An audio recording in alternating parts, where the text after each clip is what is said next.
चंदन लगाते हैं, जी जब हम लोग चंदन लगाते हैं किसी भगवान को या देवता को, तो जी प्रत्येक बार जैसे पकड़ो देवी जी को लगा दिए एक बार चंदन, फिर जी। उसको क्या करना है, हाथ को पोंछ लेना है। फिर गणपति को चंदन लगाए, फिर हाथ पोंछ लेना है। फिर यह पूछना जो नहीं है है, हमेशा मैं, पूछना नहीं। नहीं पोंछना वो है नहीं, या धो लेना है। जी क्योंकि उसी हाथ से या उसी उंगली से बार बार सभी अलग अलग देवताओं को हमेशा नहीं लगाया जाता। कितना जन को और वो देखा हूँ कि एक बार पूछा भी लगा नहीं। लिए चंदन, उसे टिकते चले जी। गए। अच्छा, आप जब तो अब चंदन लगाते हैं, चंदन देवी को लगाते हैं, तो कौन सा चंदन मंत्र पढ़ते हैं? यह तो हमें ज्ञात नहीं है ये, नहीं, आपके पास कुछ है तो बताइए। आप अपने को चंदन लगाते हैं तो कौन सा मंत्र पढ़ते हैं? अब जब आप चन्दनस्य अपने को खुद। महत्पुण्यं पवित्रं पापनाशनं आपदं हरते नित्यं लक्ष्मी तिष्ठते सर्वदा। जी जी जी जी, बहुत बढ़िया, बहुत बढ़िया दीदी, बहुत बढ़िया है। इस मंत्र से ही आपको चंदन लगाना है। और चंदन लगाने का कौन नियम सा था? है। कौन सा था?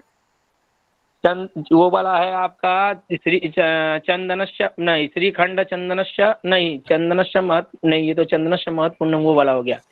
देखिए दीदी, एक बार पहले लाइन वाला बोलिए, हम भूल जा रहे हैं एक बार। चन्दनस्य दीदी। महत्पुण्यं पवित्रं हाँ, चंदनस्य पापनाशनम् महत्वपूर्णम आपदं पवित्र हरते पाप नित्यं नाशनम। लक्ष्मी तिष्ठते सर्वदा।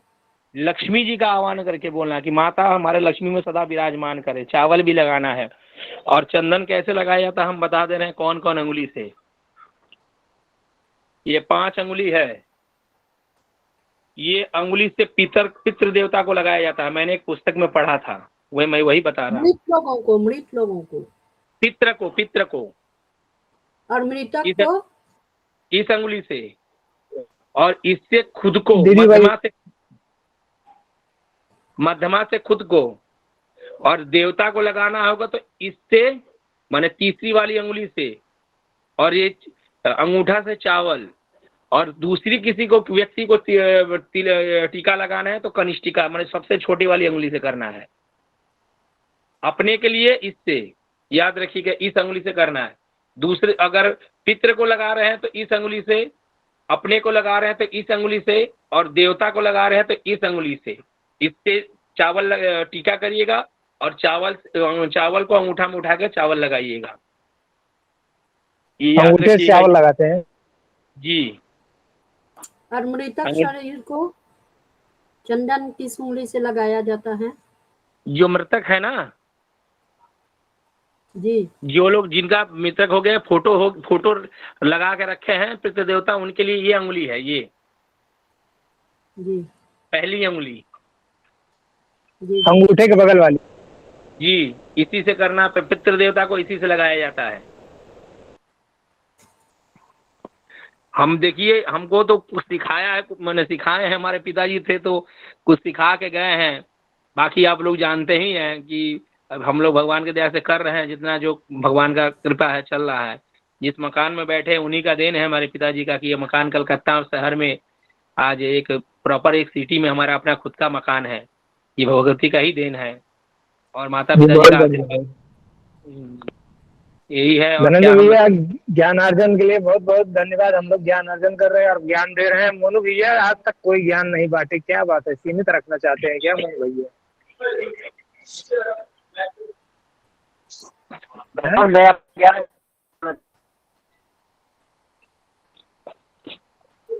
याद रखिए, यह ग्रुप बनाया गया है अध्ययन अध्यापन के लिए, तो कम से कम आप भी ज्ञान दीजिए और ज्ञान अर्जन भी कीजिए। भगवान आप भी कुछ है तो दीजिए ज्ञान। नहीं भगवान, हमारा बस एक और बेटा सीमित रहे बस। एक भी बात, और एक और बात बता दे रहे, ये भी सुन लीजिए। जब शिखा है ना आपके पीछे सर पे शिखा होगी, तो शिखा में ये है। जब शिखा में गांठ दीजिएगा ना, तो शिखा का भी मंत्र पढ़ लीजिएगा। शिखा का भी मंत्र है, वो मंत्र होता है, छिद्र रूपिणे महामाये दिव्य तेज समन्विते शिष्ट देवी शिखा मध्य चामुंडे च पराजिते। इनका गांठ कर दीजिएगा मंत्र पढ़ने के बाद। धनंजय भैया, ये सारी चीजें जो है, देखिए हम तो पूरा, पिताजी ने सिखाया भी नहीं था ना, हम जानते हैं ये सब। नहीं, मतलब जो हाँ। पोथी मिली हम पढ़ना शुरू कर दिए, और संस्कृत से हमें ज्यादा लेना देना नहीं था। बस मतलब एक जो पोथी रखी हुई थी उसी को उठा लिया और करना शुरू कर दिया हिंदू धर्म के नाते। जी तो जी ये जी। जो सारे मंत्र हैं, या कुछ जो भी मंत्र है वो आप मुझे जरा, मैं अपना व्हाट्सएप नंबर दे रहा हूँ, आप जरा भेज दीजिए, या मेरा रहेगा ग्रुप में, तो जरा ये अच्छा जी, सारे आप मंत्र और। आपको ग्रुप में जी भी भेज देंगे। आप एक काम करिए, आप अपना व्हाट्सएप भी दीजिए, क्या कि हम आपसे बात करना चाहते हैं, तो बात आप फोन लगता है आप उठाते नहीं हैं। हम जी कई जी बार जी जी। कई बार फोन कर चुके हैं, तो आप उठाते नहीं हैं। हम बोले कि क्या बात है भैया, किसी अननोन नंबर का नहीं देख के भैया, फोन कर। बात, जी जी जी जी, बात ऐसा है कि अननोन नंबर का जो सिक्योरिटी रीजन है हमारे में, अच्छा ये अच्छा। सिक्योरिटी रीजन की वजह से ही रखे हैं, क्योंकि बम्बई एक ऐसा शहर है, बम्बई क्या गांव देश भी बहुत ऐसा है कि दोस्त, देखिए दोस्त दुश्मन बहुत सबके होते हैं, कब कहाँ जी कौन से जी हिसाब से रहे भरोसा नहीं। तो कुछ जी। यही हिसाब है हमारे मोबाइल का कि जब कोई लगाएगा तो लगेगा ही नहीं, हम लगाएंगे तो लगेगा। समझ लीजिए। अच्छा, एक एक प्रश्न है। हिसाब। जी बोलिए। बोलिए दीदी। एक प्रश्न है जी धनंजय जी। अभी जी आप कह दीदी। रहे थे कि शिव पूजा के लिए किस तरह का वस्त्र पहनना चाहिए, तो ये महिलाओं के लिए भी लागू है? जी दीदी, दीदी महिलाओं के लिए भी लागू होता है दीदी, लेकिन महिलाओं के लिए लागू तो देखिए, अब क्या होता है कि जहाँ हम पढ़े हैं पुस्तक, जो आप एक बार काम करें दीदी, आप अगर अगर अगल बगल में रहती तो मैं यहाँ से आपको शिव पुराण खरीद के भेज देता। गीता प्रेस वाली, उसमें पढ़ते शिव पुराण में, उसमें महिलाओं को लिखा गया है कि उसमें शंकर भगवान को महिलाओं को स्पर्श तक नहीं करना चाहिए, स्पर्श नहीं जी। करना चाहिए। और वस्त्र रह गया सिलाने के लिए, तो देखिएगा कि जो लोग महिलाएं होती हैं ना, वो भगवान विष्णु का या पार्वती का ही पूजन करती हैं। शंकर जी को जो अभिषेक में, रुद्राभिषेक में बैठती होंगी, प्रदीप भी जानते हैं, प्रदीप जी भी जानते हैं, रुद्राभिषेक के टाइम में भगवान का जब पूजन चलता है, तो उस समय महिलाएं सिर्फ बावांग बैठी रहती हैं। वो दायांग बैठी रहती है, बावांग नहीं, दाहिने बैठी रहती है, लेकिन वो उनके करते कौन है, उनके हस्बैंड ही करते हैं, महिलाएं नहीं करती हैं। शंकर जी को शिवलिंग को स्पर्श करना, शिवलिंग पर माथा लगाना, ये दोष माना गया है शिव पुराण में। तो माता पार्वती ने कैसे उसने उस समय किया, लिंग को बना माता बना के किया? उनका उनको बना बना के वो बालू बालू कामिका प्रतिमा बनाई थी, उनका पूजन की थी। ऐसे वो स्पर्श नहीं की थी, बालू कामिका प्रतिमा बना के उनका पूजन की थी। आप मिट्टी की बालू कामना प्रतिमा, बालू मिट्टी की, या आप इसका बना सकते हैं, क्या बोलते हैं, मिट्टी का बना सकते हैं, बना के उनका पूजन कर सकते हैं, पार्थिव शिवलिंग बना सकते हैं। लेकिन जहां तक हमको है कि जो शिवलिंग है मंदिर में विराजमान है, देखते नहीं है आप कहीं भी बड़े बड़े मंदिर में, कहीं शंकर जी को स्पर्श करने नहीं देता है लोग। हमारे इंडिया अच्छा, में एक मुझे मंदिर है। आप मुझे आप आपके पास मेरा नंबर है ना ग्रुप में, आप मुझको शिव पुराण का वो पृष्ठ बताना जहाँ महिला को मना किया गया है जी शिवलिंग को जी जी, स्पर्श करने। आपको वो पिस्ट नहीं, हम पीडीएफ ही भेज देंगे शिव पुराण वाली, उसमें आप डाउनलोड करके एक बार आप पढ़ लीजिएगा, ठीक है दीदी। नहीं, अगर आप पृष्ठ हमको बता देते तो हमारे लिए आसान होता ना। जी ठीक है ठीक है ठीक है, हम कर देंगे, वो वाला व्यवस्था कर देंगे आपको, ठीक है जी, दीदी। बस हमको पृष्ठ बता दीजिएगा। जी। और महिलाओं को दुर्गा जी का आराधना, भगवती का आराधना ज्यादा करना चाहिए, कि देवी जी बहुत ज्यादा प्रसन्न रहती हैं। अगर यदि कोई महिला सच्चे मन से भगवती का आराधना करे, पूजन करे, और एक जवा फूल अगर शंकर प्रसन्न उनको, पार्वती जी को या दुर्गा जी को चढ़ाए, तो उससे भगवती बहुत प्रसन्न होती है। कौन सा फूल?